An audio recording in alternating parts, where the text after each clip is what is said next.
Okay. So may I invite Dr. Rekha Bansal? Dr. Rekha Bansal is a consultant medical oncologist at Apollo Hospital, Hyderabad. Hello. And Dr. Preeti Agarwal, consultant medical oncologist at Apex Hospital, Jaipur. Dr. Rohit Swami, consultant medical oncologist. Dr. Rohit is there? Okay. Dr. Akhil Kapoor is not there. So we have then Dr. Santosh, if he can also join us on the panel, our previous speaker, and Dr. Amit, we want you again. So I just saw Dr. Akhil somewhere. Okay.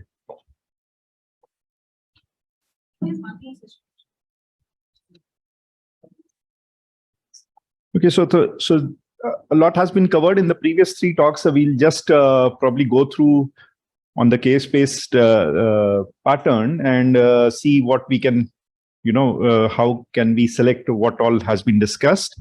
So this is a patient and a 71-year-old gentleman and diagnosed with renal tumor in 2001, underwent a left nephrectomy.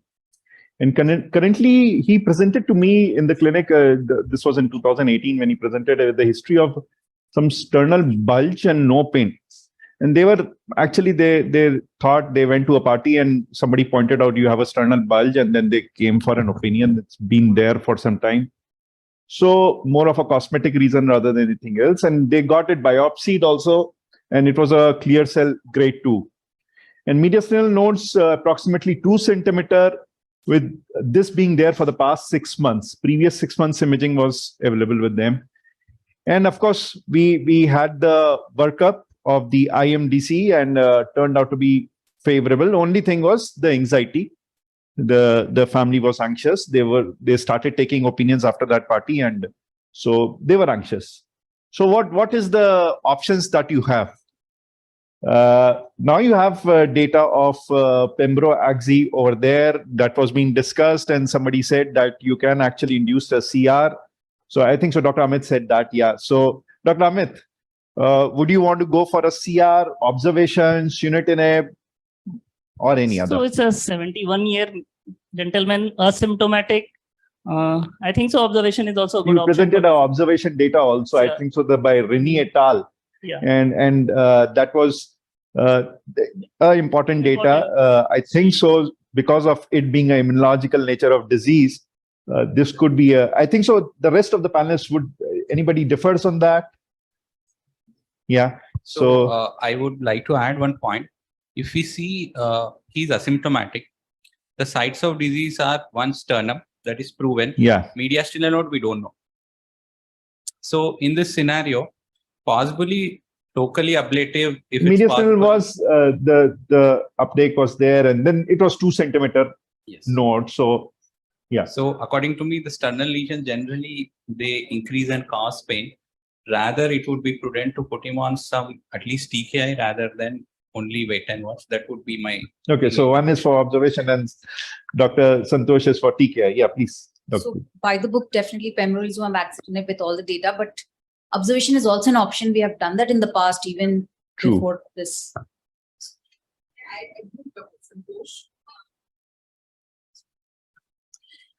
So that local therapy can also be planned, like local radiation to the sternum, or there's something, because it's a single site disease. If the mediastinal nodes are not proven, and if we think that it was there from last 6 months and same, there's nothing.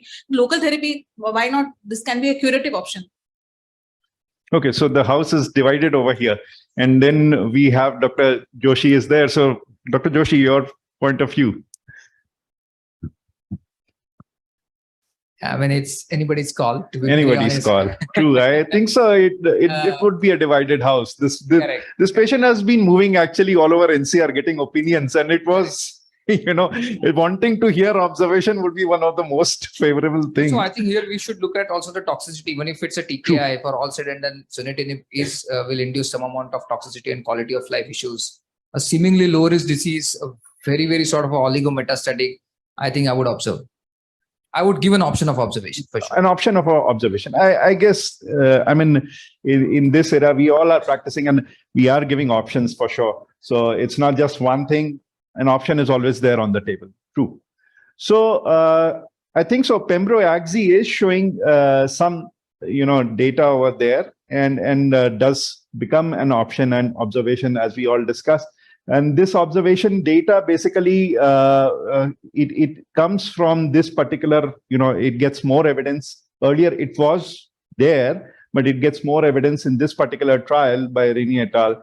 And I won't go into the details, but then they saw that the overall survival was actually once you start the treatment on progression, you can actually give a good overall survival there as well.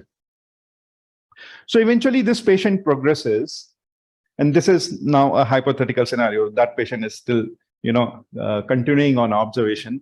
So this patient progresses, and CT scan is done after 6 months. Patient remains asymptomatic. So IMDC is favorable still. You do not have any change in the hemogram calcium levels. What is the option now? It's a slow biology disease, as we have all gained that insight. So yeah, Dr. Preeti, would you want to take that? Or so it will also depend where the progression is, whether the patient has progressed locally or whether the patient has progressed systemically also. So where the progression is, so the patient is asymptomatic and there is small size is increased on observation, then I would like to observe only. So now I split it. Actually, let's say there is oligoprogression, but then it is, small subpleural nodules coming up.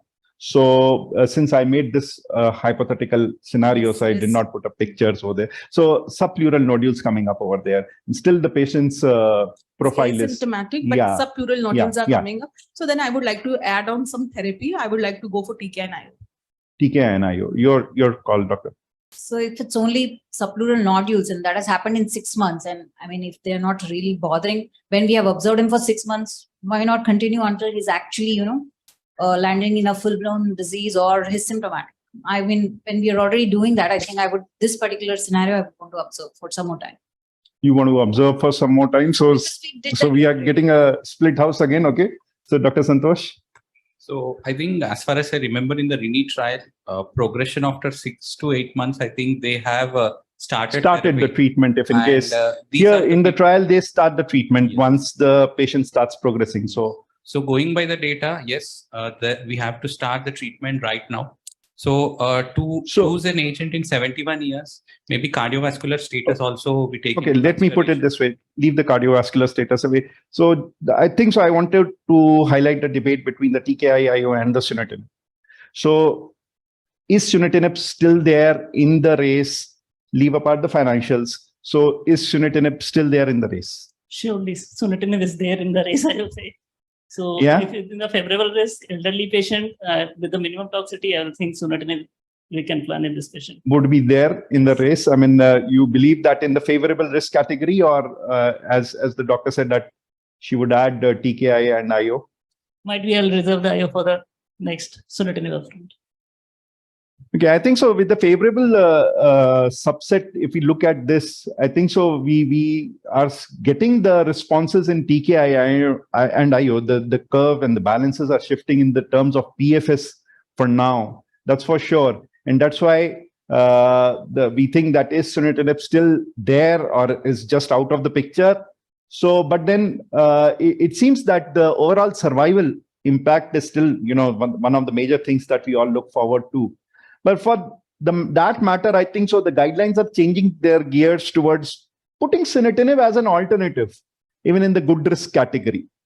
So it is now probably from a recommended thing has come as an alternative, and that's probably because of the PFS benefit being seen and an expectation that it would also convert into an overall survival. So though it is not giving up easily, and the IO-IO combination definitely is lagging behind if in case you have a favorable risk scenario, and it's not the way to go about, definitely.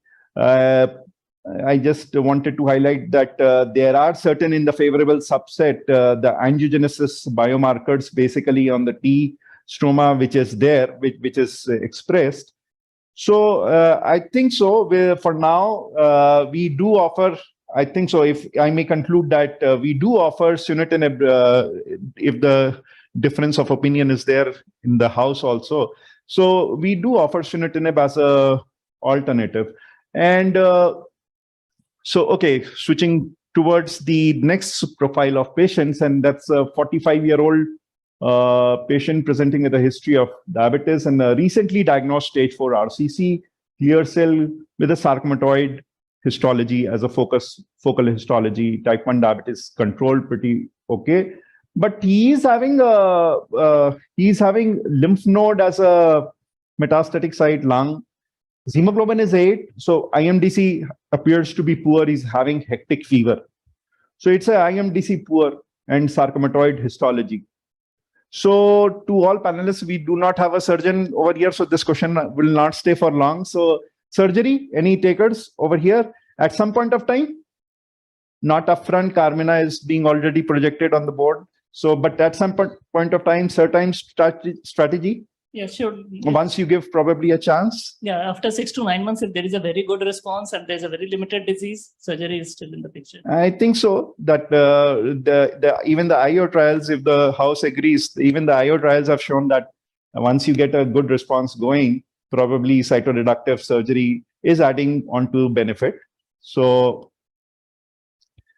okay, so which regimen over here is the next question? IO TKI. The disease is moderate. It's not bulky. It's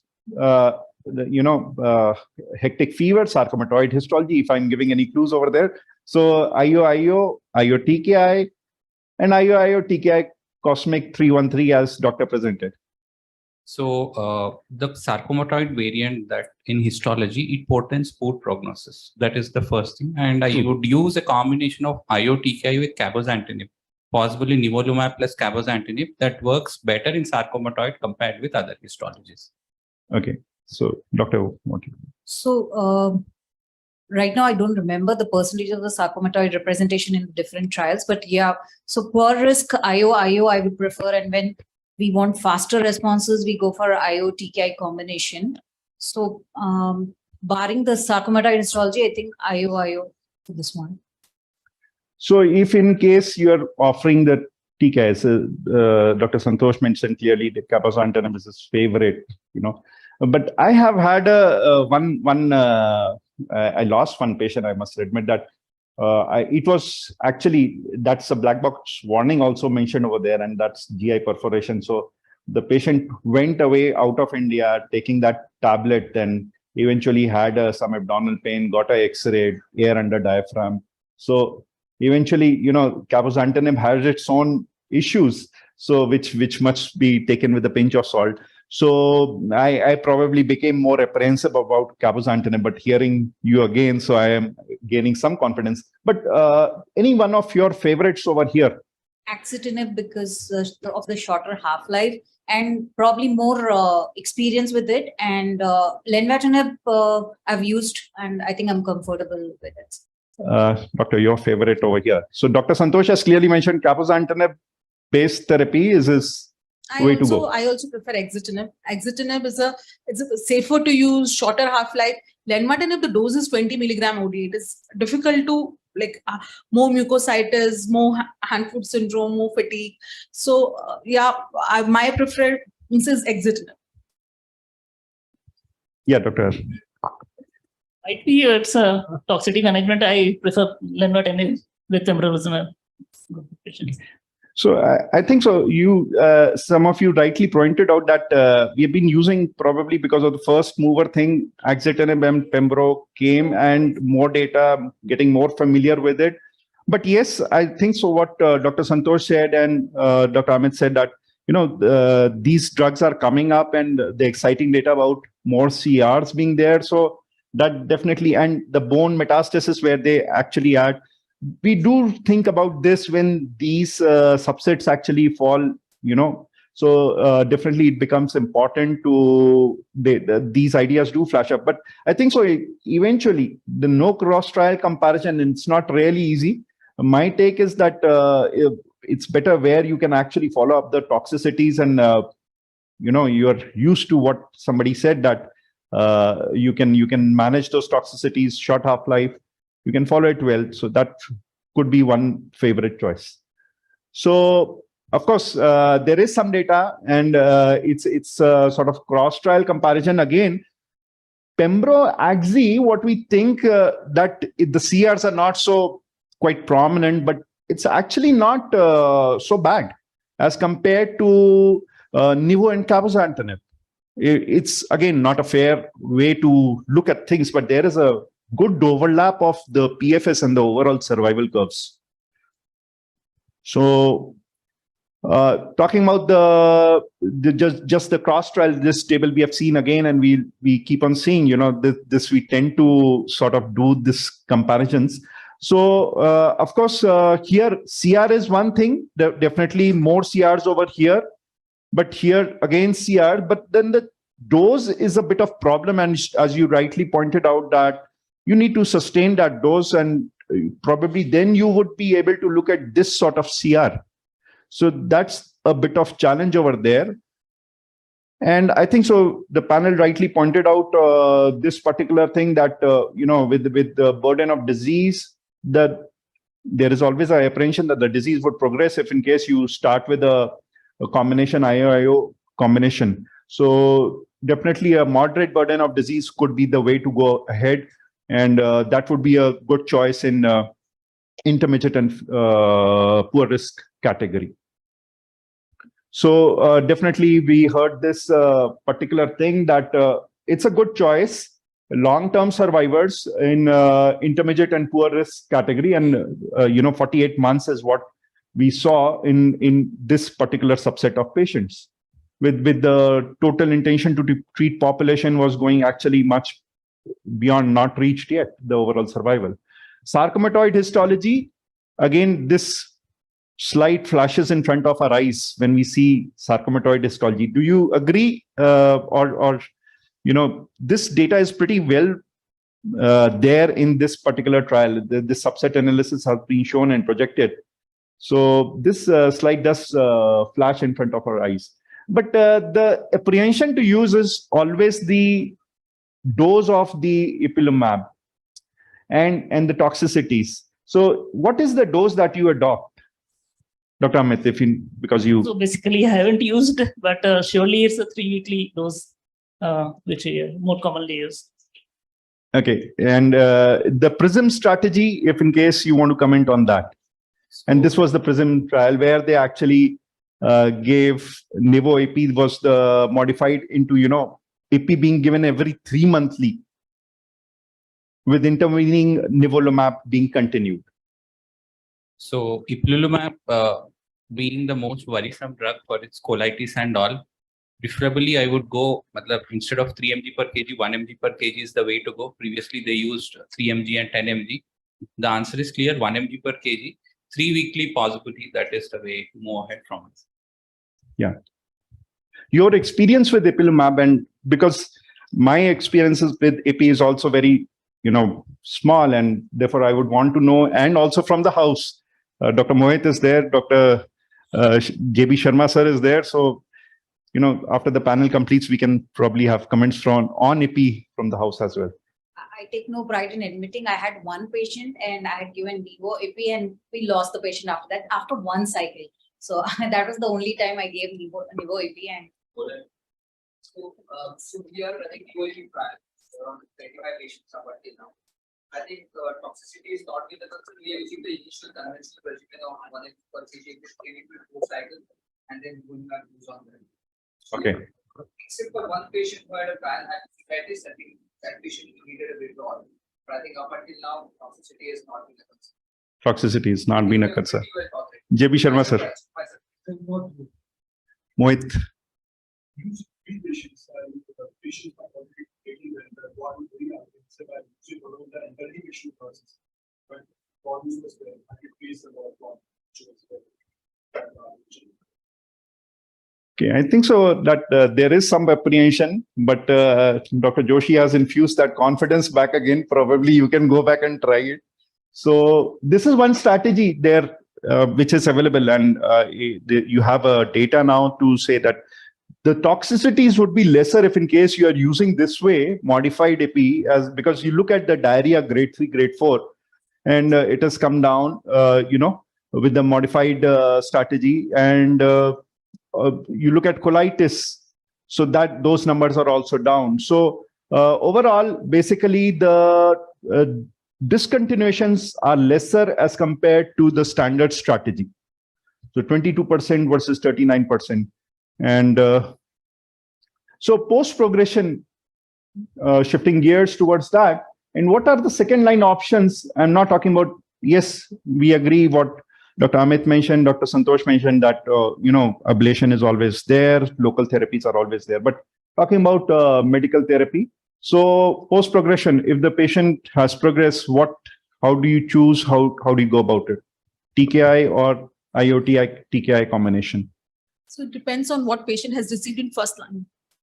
So if patient has received IO in first line, so no IO in second line. The patient has not received IO in first line, then of course IO in second line. So there was this bit of discussion that add epi later, if in case, Pembro and Axi was given, Nivo epi probably as, would you agree with that particular concept? There was a comment by the chairperson also that it would not act well. Yes. So after Pembro, it is not, but after Nivo EP, there is a trial of Pembro plus lenvatinib. And in that trial, they have shown a decent response to Pembro lenvatinib after IO-IO. But after Pembro with Nivo, that is failed. Yeah, I think so. This particular, analysis of all this Titan and Omnivore, these are trials where IO has been introduced again. The chances that you get a response with a IO-IO combination is not the way to add CTLA-4, reserve it for later. If you want to use CTLA-4 inhibitor at some point of time, consider it using early. So I would conclude that IMDC favorable risk observation is an option. Of course, you keep it as an option with the discussion of treatment. And sunitinib is still in the race till we have more data maturing. It still comes in the discussion as an alternative, though in the clinical guidelines. So if for IO-IO, if you want to have durable responses, CRs matter. So without many side effect of TKI, and that what I think so. Dr. Kripa showed the analysis of quality of life. That's so important. Probably IO-IO for some reason is having the better quality of life. Again, a cross-trial situation over there, but this is what we can do for now. So certain histologies, sarcomatoid histology and brain metastasis, there is clear data of IO-IO. And IO-TKI for a quick and durable response, but quality of life issues are there which need to be addressed. And I think so we are concluding that if in case you want to use this particular drug, IPI, then you better use it in the first line setting in a selected subgroup of patient rather than keeping it for a later line. Thank you. Thanks to my panelists. And do we have, yes, we have Dr. Goyal asking something. Yeah.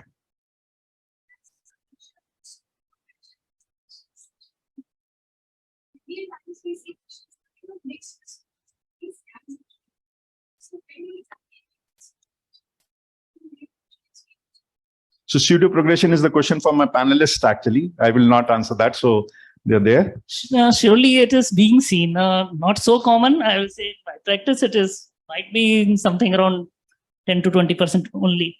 It's only if the patient is asymptomatic and radiological progression is there, only we are suspecting, and we are doing a repeat scan after 6 weeks to just see how is it going. Any other comments? IU plus TKI, then progression. IU and TKI. So I think so. I will reflect that over there. So, but yes, IO, TKI and progression probably, depending on the sort of progression. If it's a rapid progression, of course, a TKI would be there. Cabozantinib, depending on what TKI was your partner with the IO. Cabozantinib is one drug which gives confidence. So, of course, with Pembro Axi being used, Ipilimumab is not something, the combination I would not want, looking at this data. I wasn't aware of this this particular data, the sort of 4 or 5 trials which are showing that you might not gain much using a double IO combination post IO TKI progression. If no questions, then we conclude. Thank you. Yeah. Thank you, Dr. Bajpai. Very well discussed. Excellent panel discussion. Thank you.